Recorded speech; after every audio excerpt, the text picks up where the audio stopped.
भागवत महापुराण की जय। कृष्ण कन्हैया लाल की जय। राधा रानी की जय। भगवान श्री कृष्ण के सभी भक्तों को राधे राधे। जय श्री कृष्ण। आज मैं आपको सुनाऊंगी भागवत महापुराण में एकादश स्कंद में 15वां अध्याय, भिन्न भिन्न सिद्धियों के नाम और उनके लक्षण।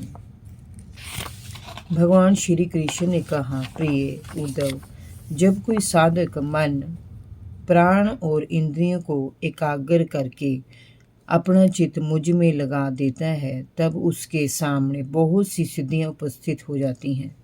उनमें 3 सिद्धियां तो शरीर की है, अनिमा, महिमा और लघिमा। एक सिद्धि इंद्रियों की है, प्राप्ति।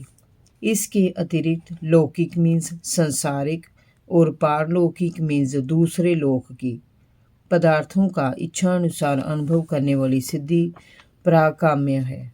माया और उसके कार्यों को इच्छानुसार संचालित करना ईशिता नाम की सिद्धि है।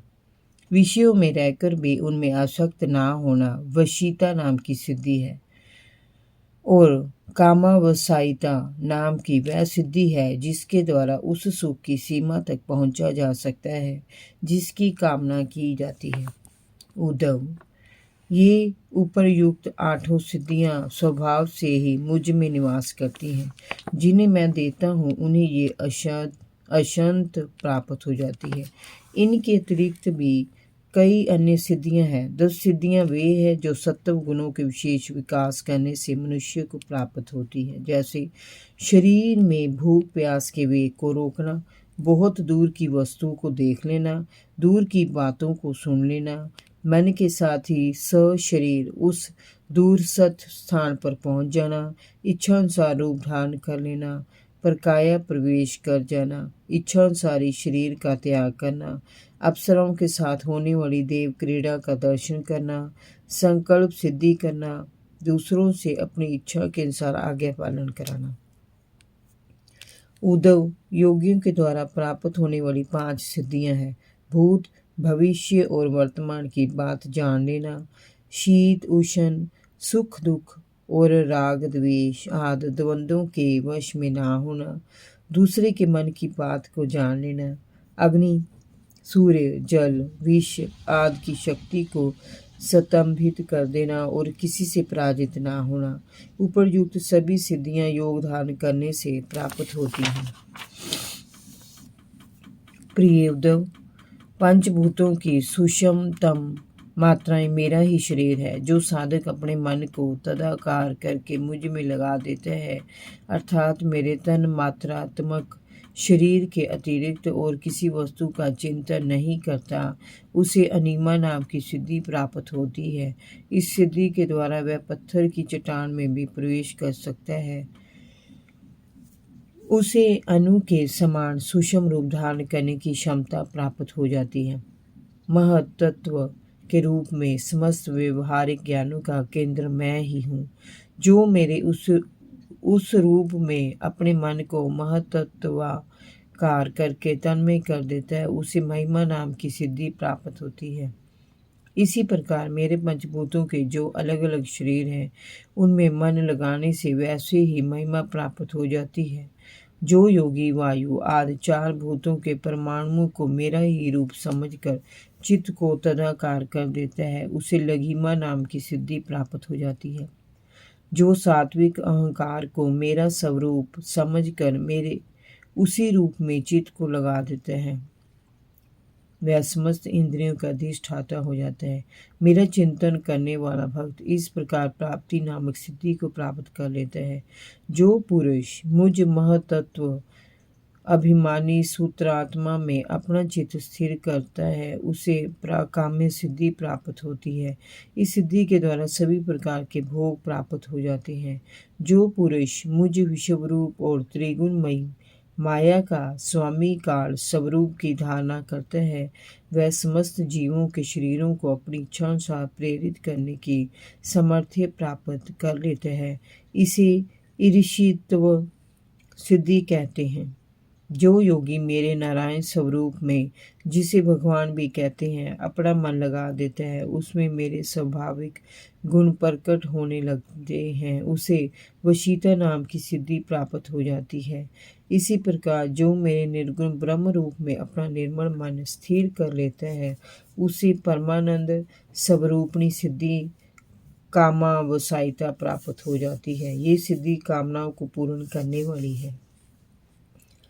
प्रिय उद्धव, मेरा रूप अत्यंत शुद्ध और धर्ममय है। जो उसकी धारणा करता है, उसे भूख प्यास, जन्म मृत्यु और शोक मोह आदि कुछ नहीं सताता। उसे शुद्ध स्वरूप की प्राप्ति हो जाती है। जो पुरुष मेरे सर्वात्म स्वरूप में मन लगाकर अनाहत नाद का अनुभव करता है, उसे दूर श्रवण नाम की सिद्धि प्राप्त हो जाती है। वह विविध प्राणियों की बोली सुनने और समझने में सक्षम हो जाता है। जो व्यक्ति सूर्योपासना में पूर्ण रूप से मेरे स्वरूप का ही चिंतन करता है, उसे दूरदर्शन नाम की सिद्धि प्राप्त हो जाती है। वह घर बैठे सारे संसार को देख सकता है। महाभारत काल में संजय को ये दृष्टि प्राप्त थी। जो व्यक्ति मन और शरीर को प्राण वायु सहित मेरे साथ संयुक्त कर देता है, उसे मनोजव नामक सिद्धि प्राप्त हो जाती है। इसके प्रभाव से वह स्वशरीर संकल्प मात्र से ही जहाँ चाहे वहाँ पहुँच सकता है। योगी मेरे साथ अपने चित्त को अनन्य भाव से जोड़कर किसी भी देवता का रूप धारण कर सकता है। यही प्रक्रिया प्राकाया प्रवेश में भी अपनाई जाती है। इसमें अपनी प्राण वायु को दूसरे शरीर की प्राण वायु से संयुक्त करना होता है। सोचना पड़ता है कि मैं अमुक शरीर में हूँ। ठीक वैसे ही जैसे एक भौरा एक फूल से उड़कर दूसरे फूल पर जा बैठता है। जो योगी इच्छा मृत्यु के कांक्षी हैं, उन्हें अपनी एड़ी से गुदाधार को दबाकर प्राण वायु को क्रमश हृदय, वक्ष सतल, कंठ और फिर मस्तक में ले जाने का अभ्यास करना होता है। उसके बाद वह ब्रह्मरंध्र में लीन करके शरीर को छोड़ देता है। यदि उसे देवताओं के विहार सतल स्वर्ग की इच्छा हो तो मेरे सत्वमय स्वरूप की भावना करनी चाहिए। ऐसा करते ही स्वर्ग की अप्सराएं समय ही उसके सामने पहुंच जाएंगी। उद्धव, मेरे सत्य स्वरूप में अपना चित्त स्थिर करके योगी जैसा संकल्प करता है, उसे वह तत्काल सिद्ध हो जाता है। मैं ईशितव और वशीतव दोनों सिद्धियों का स्वामी हूँ। इसीलिए मेरी आशा कभी भी कोई नहीं टाल सकता।